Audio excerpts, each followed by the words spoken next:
Nagprotesta po ang ilang mga miyembro ng grupong Piston sa kanilang terminal sa Alabang. Bunsod po ng panibago pong dagdag singil sa produktong petrolyo. Giit nga ng Piston, hirap na po ang mga drivers at operators ng pampublikong transportasyon. Nakadalasan nila ay wala sa 500 piso na iuwi sa kanilang pamilya matapos ang maghapong pamamasada. Diin pa ng grupo, hindi naman daw lahat ng mga tsuper ay nakakakuha ng 12 pesos per liter na diskwento kahit na rehistrado.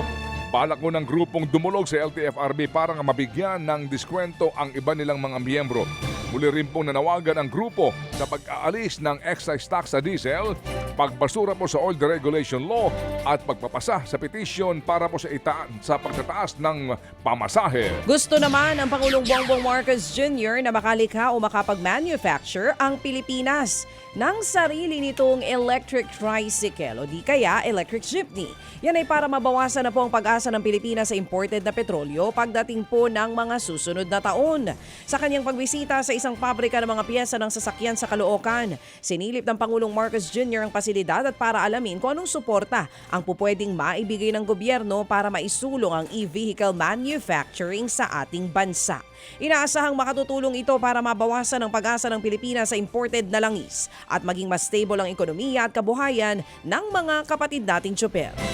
Maging madali lang po pagbubukas na negosyo, magandang tulong na po iyon, yung hindi pahirapan ng mga negosyante. Malapit na daw hong maubos ang supply ng LPG na binili ng gobyerno sa gitna po ng krisis sa enerhiya. At ayon sa DOE, malapit nang matapos ang Philippine National Oil Company sa pag-dispose ng supply ng LPG na ibinebenta nito sa halagang 60 pesos per kilo na mas mababa po sa market price. Paliwanag po ni Energy Secretary Sharon Garin, inuubos po ng PNOC ang biniling LPG para daw ho hindi na gumasta pa sa storage ang gobyerno. Ayon pa kay Garin, hindi na kinakailangan pang bumili ng panibagong batch ng LPG dahil sapat na po ulit ang supply nito at mayroong alternatibong source na ang pinagkukunan ang Pilipinas. Lagpas 1,500 pisong nawala po sa kita ng kada minimum wage earners sa Metro Manila dahil po yan sa pagharang ng Korte ng Pasig sa wage hike sa rehiyon.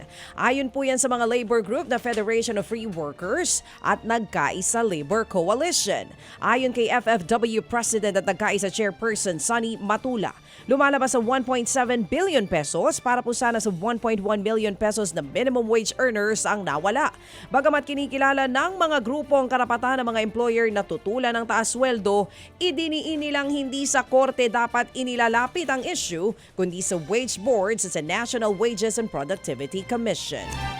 Sa ilang pang balita, panalawigin daw po naman ni Pangulong Marcos Jr. ang mga programang pangkalusugan ng pamahalaan sa pamamagitan po ng pagsama ng mga pribadong ospital sa mga programa ng PhilHealth.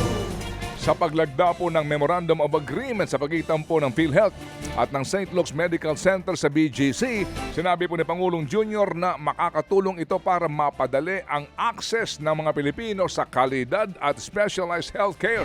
Anya, umpisa pa lamang po ang St. Luke's at magkakaroon pa ng karagdagang pribadong ospital na makakasama sa PhilHealth. Giit ng Pangulo, hindi daw dapat maging hadlang ang kakulangan po sa pondo para makatanggap ang mga Pilipino ng kinakailangan po nilang medical attention. Hindi na rin daw dapat pang mamroblema ang mga Pilipino kung mauubos ang kanilang ipon o panggasta sa araw-araw kapag nagkaroon ng medical emergency. Mga kapatid, patuloy po kayong tumutok sa 105.9 True FM para sa totoong balita, informasyon, music and entertainment. Mag-subscribe sa aming YouTube channel at podcast at sundan nyo kami sa Facebook, Instagram, X at TikTok sa True Network PH. Bisitahin din po ang aming official website, truefm.ph. At panoorin din kami sa True TV Signal, Channel 19. Kami po ang 105.9 True FM. Laging true sa'yo, kapatid.